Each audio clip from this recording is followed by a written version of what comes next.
കുട്ടനാട്ടിൽ കുട്ടൻ എന്നൊരു ചെത്തുതൊഴിലാളി തെങ്ങിൽ നിന്ന് വീണ് മരണപ്പെടുന്നു. കുട്ടൻ്റേത് ശവദാഹമായിരുന്നു. കാരണം കുട്ടൻ താമസിച്ചിരുന്നത് ജന്മിയുടെ പുരയിടത്തിലായിരുന്നു. അവിടെ ശവസംസ്കാരം നടത്താൻ ജന്മി അനുവദിക്കില്ല. അവിടേക്ക് മത്സ്യത്തൊഴിലാളി യൂണിയൻ പ്രസിഡന്റ് സൈമൺ ആശാനും വി എസും എത്തുന്നു. കുട്ടനെ ഇവിടെ തന്നെ സംസ്കരിക്കും, എതിർക്കാൻ വരുന്നവരെ നേരിടണം, വി എസ് കൂടി നിന്ന ജനങ്ങളോടായി പറഞ്ഞു. 100-ലധികം ആളുകൾ വി എസിന് പിന്നിൽ അണിനിരന്നു.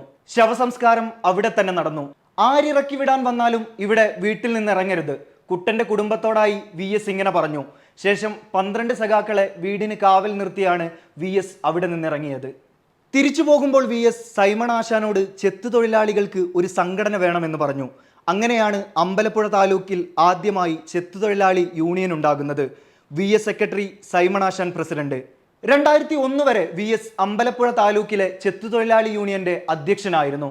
ജനങ്ങളുടെ കണ്ണും കരളുമായി വി എസ് മാറുന്നത് ഇവിടെ നിന്നാണ്. ജനങ്ങളുടെ പ്രശ്നങ്ങളായിരുന്നു അദ്ദേഹത്തെ ഏറ്റവും കൂടുതൽ അലട്ടിയിരുന്നത്.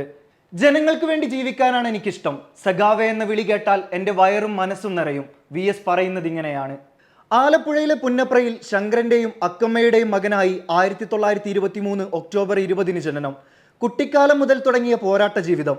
4-ാം വയസ്സിൽ അമ്മ അക്കമ്മയെയും 11-ാം വയസ്സിൽ അച്ഛൻ ശങ്കരനെയും നഷ്ടമായതോടെ 7-ാം ക്ലാസ്സിൽ ഔപചാരിക വിദ്യാഭ്യാസം അവസാനിക്കുന്നു. തുടർന്ന് മൂത്ത സഹോദരന്റെ തുന്നൽക്കടയിൽ സഹായിയായി, പിന്നീട് കയർ ഫാക്ടറിയിൽ തൊഴിലാളിയായി. സഖാക്കളുടെ സഖാവ് വി കൃഷ്ണപിള്ളയുടെ സ്വാധീനം കമ്മ്യൂണിസ്റ്റ് പാർട്ടിയിലെത്തിച്ചു.